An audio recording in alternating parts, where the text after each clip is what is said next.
Hi and welcome to Rainey Dewey's Art Spot. In this video I'm going to try to focus on why it's important to do a value sketch and color study. What you see here is a little demonstration painting that I started at my one of my recent classes.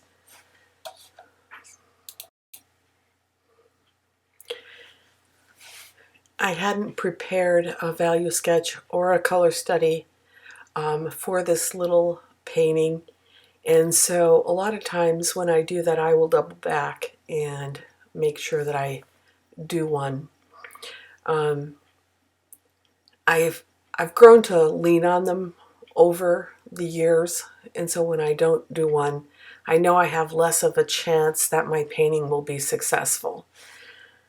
So the point of doing a value sketch and a color study is that if you have a photo reference or some reference that doesn't stand up as strong on its own with the darks and lights organized in a nice way that invite the viewer in, you don't have a clear light source in there. You know, sometimes you'll just do, you'll take a photograph that's weak, and so you want to figure out how you're going to turn that photograph into the best painting that you can. And so when you are doing a value sketch, you're deciding where your darkest dark is and your lightest light. And, you're going to try to come up with a plan so you can guide the viewer into your painting and through your painting. And the best way to do that is to start with one of these little value sketches. So what I do is I have a wet dry media sketchbook, and I'll do a little guide. You know, I make a little frame on the paper so I'm not having to do a sketch that's from the edge of the paper to the edge of the paper. It gives me boundaries. And I do a fairly quick sketch. This one probably took, 5 minutes or so. But these days I say take as long as it takes to do a good value sketch.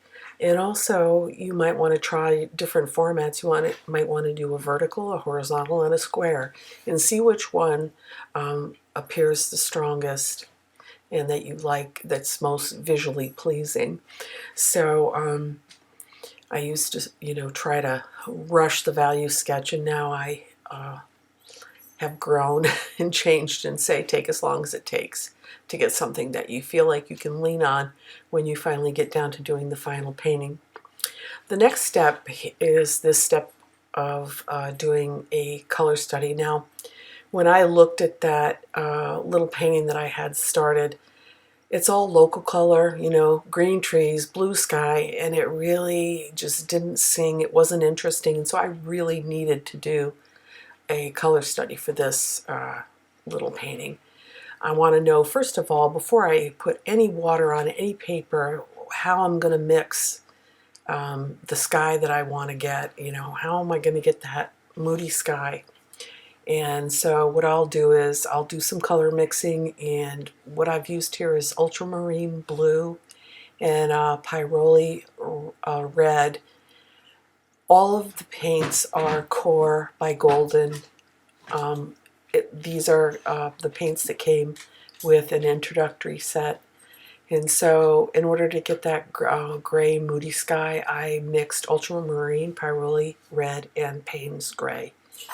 And then I take notes. And especially if you're just getting started doing watercolor and you're not 100% familiar with what the color names are, I write them down and I put a little sample of what they look like.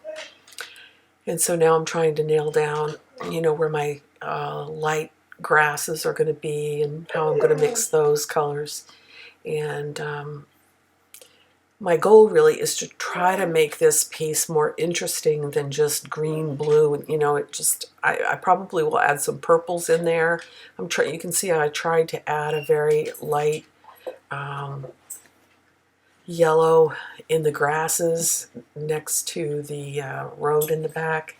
Now I already have wash applied to the paper because I already have an initial wash So I'm probably going to have to go out and lift a little to get that put a light green there, but we'll see.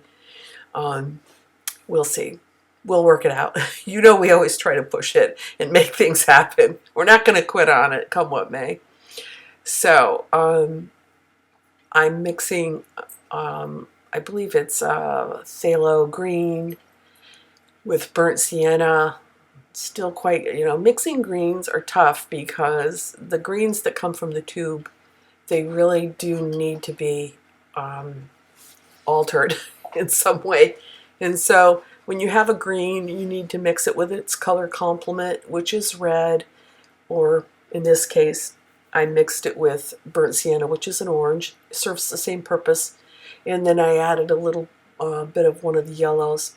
You see there I'm mixing a purple. I'm trying to put that right on at the bottom of the edge of the tree line. It just gives it a little more interest.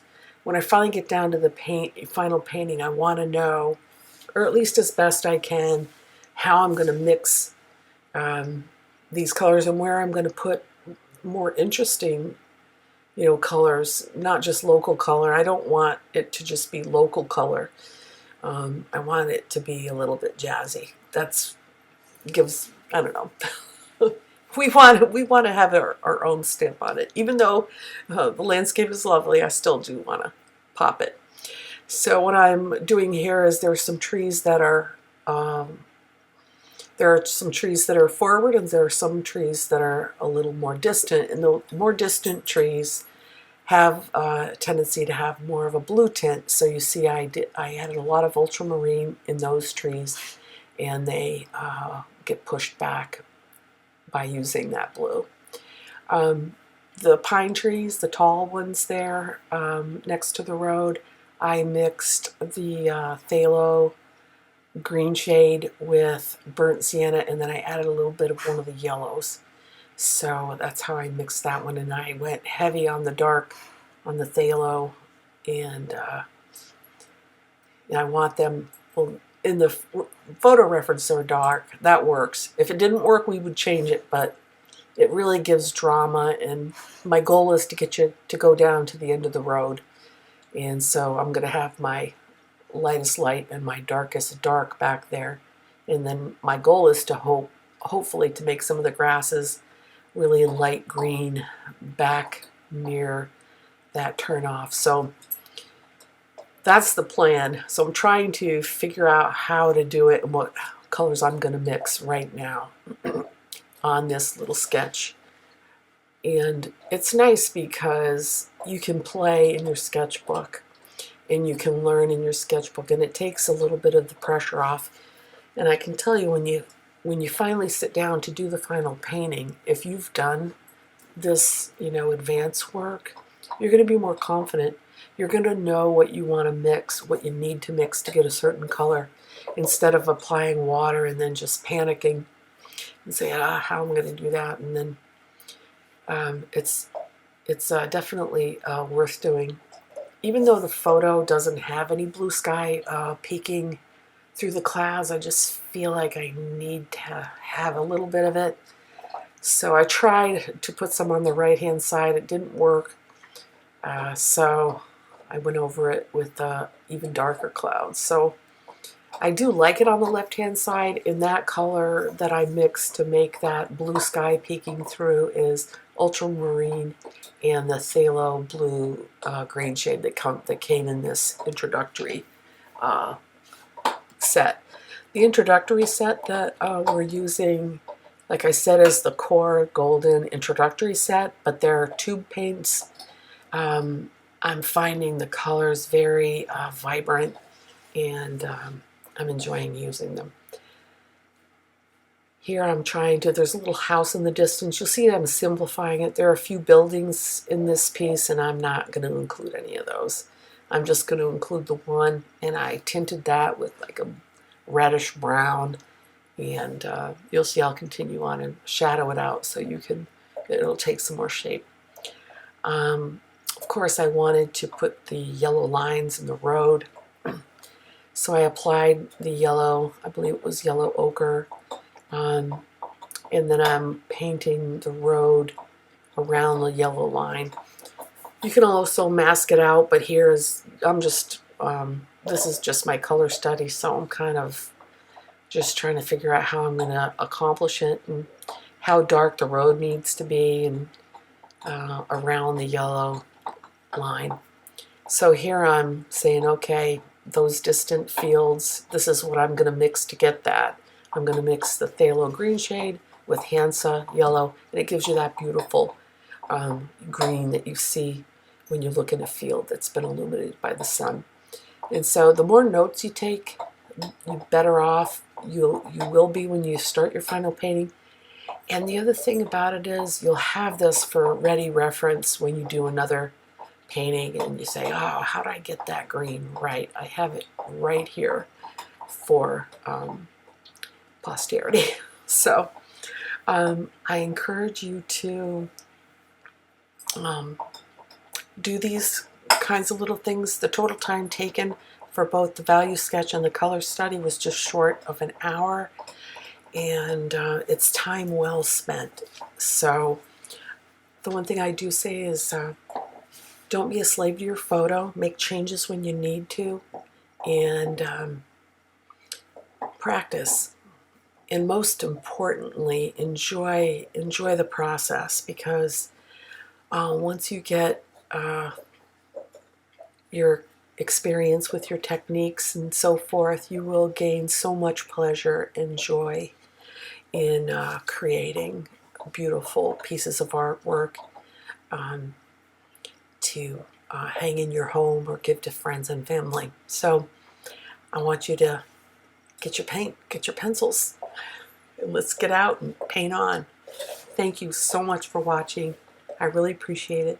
If you have any questions, by all means, send me an email. I'll be sure to put my email address in the description box, so you can send me a note if you need to. Anyhow, thank you again. I appreciate every one of you who's watched this video. Paint on.